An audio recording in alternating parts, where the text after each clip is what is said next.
Breaking news చూస్తున్నారు. IPL లో first match కి సంబంధించి ముంబై ఇండియన్స్ ఫస్ట్ మ్యాచ్ లో పూర్తిగా తడబడింది. మరి ముఖ్యంగా అటు Mumbai Indians versus Chennai Super Kings Dhoni వ్యూహాలకు సంబంధించి మరొక్కసారి ధోని వ్యూహాల గురించి ఇక్కడ మాట్లాడుకోవడం జరుగుతోంది. ధోని వ్యూహాల ముందు ముంబై తేలిపోయింది. ముంబైని వణికించేశాడు నూర్ అహ్మద్. తన బౌలింగ్ తో ఉక్కిరి బిక్కిరి చేశాడు. ఏకంగా 4 ఓవర్లలోని 4 వికెట్లు తీశాడు నూర్ అహ్మద్. ఇక టాప్ ఆర్డర్ వెన్ను విరిచేశాడనే చెప్పుకోవాలి నూర్ అహ్మద్. ఇన్ఫాక్ట్ ఖలీల్ అహ్మద్కి సంబంధించి కూడా మాట్లాడుకోవాలి. ఖలీల్ అహ్మద్ టాప్ ఆర్డర్కి సంబంధించి మరి ముఖ్యంగా తన ఫస్ట్ ఓవర్లో రోహిత్ శర్మ వికెట్ పడగొట్టి మ్యాచ్ని పూర్తిగా చెన్నై వైపు తిప్పేశాడనే చెప్పుకోవాలి. ఎందుకంటే కనుక ఒక్క పరుగు చేయకుండా ముంబై ఫస్ట్ వికెట్ రోహిత్ శర్మ రూపంలో కోల్పోయింది. ఆ తర్వాత 21 పరుగులకే రెండో వికెట్ కోల్పోయింది రియాన్కి సంబంధించి. ఆ తర్వాత 36 పరుగుల దగ్గర మూడో వికెట్ కోల్పోయింది విల్ జాక్స్కి. ఆ తర్వాత వీళ్ళిద్దరూ కలిసి అంటే సూర్యకుమార్ యాదవ్ రంగంలోకి దిగాడు. సూర్యకుమార్ యాదవ్తో కలిసి ఇక్కడ తిలక్ వర్మ వీళ్ళిద్దరు ఒక మంచి కాంబినేషన్ తీసుకువెళ్ళే ప్రయత్నం చేశారనే చెప్పుకోవాలి అక్కడ. ఆ తర్వాత చూసుకుంటే కనుక ఇద్దరి పార్ట్నర్షిప్కి సంబంధించి కూడా మాట్లాడుకునే సందర్భం రైట్. అంతకన్నా ముందు ఇక్కడ వీళ్ళిద్దరు పార్ట్నర్షిప్ రన్ అవుతున్న సందర్భంలో సూర్యకుమార్ యాదవ్ 87 పరుగుల దగ్గర 4వ వికెట్గా ఇక్కడ సూర్యకుమార్ యాదవ్ అవుట్ అయిపోవడం జరిగింది. ఆ తర్వాత ఇక్కడ మ్యాచ్ అక్కడి నుంచి ఇంకెక్కడ కోలుకోలేదనే చెప్పుకోవాలి. ఎందుకంటే వాళ్ళిద్దరు ఉన్న సందర్భంలో సూర్యకుమార్ యాదవ్తో పాటు తిలక్ వర్మ ఇన్ఫాక్ట్ విల్ జాక్స్కి సంబంధించి కూడా మాట్లాడుకున్న సందర్భం. వీళ్ళు ముగ్గురు కూడా ఉన్నంతకాలం కాస్త మ్యాచ్ మీద హోప్స్ ఉన్న పరిస్థితి. ఎందుకంటే రన్ రేట్ ఎక్కడైనా పరిగెడుతుందేమో అని ఒక చిన్న ఆశ. ఆ తర్వాత వికెట్లు పడిపోతూ వచ్చాయి. నూర్ అహ్మద్ బాల్ చేతికి అందుకున్న తర్వాత ఇటు సూర్యకుమార్ యాదవ్ని అవుట్ చేయడం జరిగింది. కానీ ఆ స్టంప్ గురించి మాట్లాడుకుంటారు. ఒక్కసారి స్టంప్కి సంబంధించి విజువల్ మీరు చూస్తే కనుక విత్ ఐ థింక్ 0.12 సెకండ్స్ గ్యాప్లోని ఆ వికెట్ తీసేయడం జరిగింది ఎంఎస్ ధోని కీపింగ్ గురించి ఈరోజు మాట్లాడుకున్న పరిస్థితి.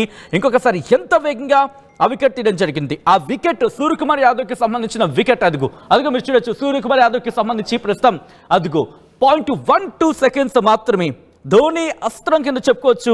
ఎందుకంటే తన వ్యూహాలకు సంబంధించి మాట్లాడుకుంటున్న సందర్భం అదేంటి నూర్ అహ్మద్ బౌలింగ్ని ఎంత టైంలో తీసుకొచ్చాడు అనుకుంటున్న సందర్భం టక్క 4 వికెట్లు తీసేసి ఇదిగో ధోని అంటూ కూడా ఇచ్చేసాడు గిఫ్ట్గానే చెప్పుకోవాలి. ఈ మ్యాచ్కి సంబంధించి గుర్తుపెట్టుకుని 4 ఓవర్లు బౌల్ చేశాడు నూర్ అహ్మద్. స్పిన్నర్లు బౌలింగ్ వేసే క్రమంలో ఐపీఎల్లో చాలా లో ఎకానమీ అనేది చాలా రేర్గా చూస్తూ ఉంటాం.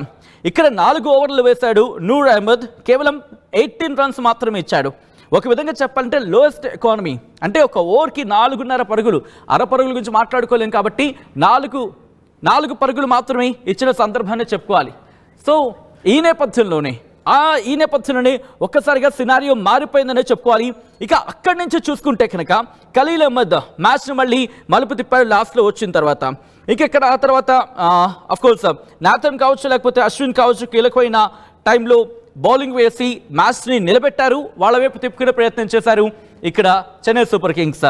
అఫ్కోర్స్ ఇక్కడ ముంబై ఇండియన్స్ గురించి మాట్లాడుకున్నప్పుడు సూర్యకుమార్ యాదవ్ తిలక్ వర్మ వీళ్ళిద్దరూ కనుక నిల్చొని ఉండుంటే ఇంకాస్త ముందుకు వెళ్ళుంటే కనుక మ్యాచ్ కాస్త ముందుకు వెళ్ళి ఉండేదేమో. కానీ పూర్తిగా స్పిన్తో మాత్రం ఉక్కిరి బిక్కిరి చేశారనే చెప్పుకోవాలి నూర్ అహ్మద్. 4 వికెట్లు రిమెంబర్ 4 వికెట్లు కూడా చాలా కీలకం. ఇక్కడ సూర్యకుమార్ యాదవ్కి సంబంధించి తనే అవుట్ చేశాడు. తిలక్ వర్మ ఈ 2 వికెట్లు కూడా చాలా కీలకమనే చెప్పుకోవాలి. ఈ 2 వికెట్లు బ్యాక్ టు బ్యాక్ 87 దగ్గర ఒకటి, దాంతోపాటు 95కి సంబంధించి రాబిన్ మిన్స్, ఆ తర్వాత 96 పరుగుల దగ్గర తిలక్ వర్మ. ఈ 2 వికెట్లు కోల్పోయిన తర్వాత ముంబై ఇండియన్స్ ఇక కోలుకోలేదు. అక్కడి నుంచి కూడా పార్ట్నర్షిప్స్ లిటిల్ బిట్ డెవలప్ అయ్యే ప్రయత్నం చేశాయి. లాస్ట్లో వచ్చి దీపక్ చహర్ ఒక మెరుపు ఇన్నింగ్స్ ఆడాడనే చెప్పుకోవాలి. 2 4లు 2 6లు కొట్టడంతో 28 పరుగులు చేశాడు. ఆ 28 పరుగుల్ని కనుక తీసేస్తుంటే అంటే ఏ 135 దగ్గర 133 దగ్గర ఇక్కడ ఇన్నింగ్స్ ఆగిపోయి ఉండేదేమో ముంబై ఇండియన్స్. అంటే అతిశయోక్తి కాదు. సో ఒక్కసారిగా చెప్పాలంటే ముంబై ఇండియన్స్ పూర్తిగా తేలిపోయింది. సాధారణంగా మాట్లాడుకుంటూ ఉంటారు ముంబై ఇండియన్స్ మొదట్లో ఓడిపోతుంది, తర్వాత గెలుస్తూ ఉంటుంది, ఆ తర్వాత ఫైనల్ వరకు వెళ్ళిపోయే అవకాశాలు ఉంటాయని చెప్పి. సో ఈ నేపథ్యంలో మీరు కూడా అదే అనుకోవడం జరుగుతుందా, లేకపోతే ధోని వ్యూహానికి సంబంధించి మరొకసారి మాట్లాడుకుంటున్న సందర్భం ఖలీల్ అహ్మద్కి సంబంధించి అఫ్కోర్స్ ఇక్కడ కెప్టెన్గా మాట్లాడుకునే సందర్భంలో కూడా కెప్టెన్గా సంబంధించి సిఎస్కేకి రుతురాజ్ గైక్వాడ్ కెప్టెన్ అయినప్పటికీ కూడా ధోని వ్యూహాలు అనే మాట మనకు వినిపిస్తూ ఉంటుంది. సో ఇటువంటి నేపథ్యంలో ఇటు ఇద్దరి మ్యాచ్ని మీరు ఎలా చూస్తారనేది కామెంట్ చేసే ప్రయత్నించండి. మొత్తంగా అయితే మాత్రం second innings Dhoni of course ఇక్కడ రుతురాజ్ గైక్వాడ్ తను కెప్టెన్ అయినప్పటికీ ధోని వ్యూహాలు ఇక్కడ రిప్లికేట్ అవుతున్నారనే మాట వినిపిస్తున్న తరుణంలో ఇక్కడ ఎలా ఉండే అవకాశం కనిపిస్తోంది.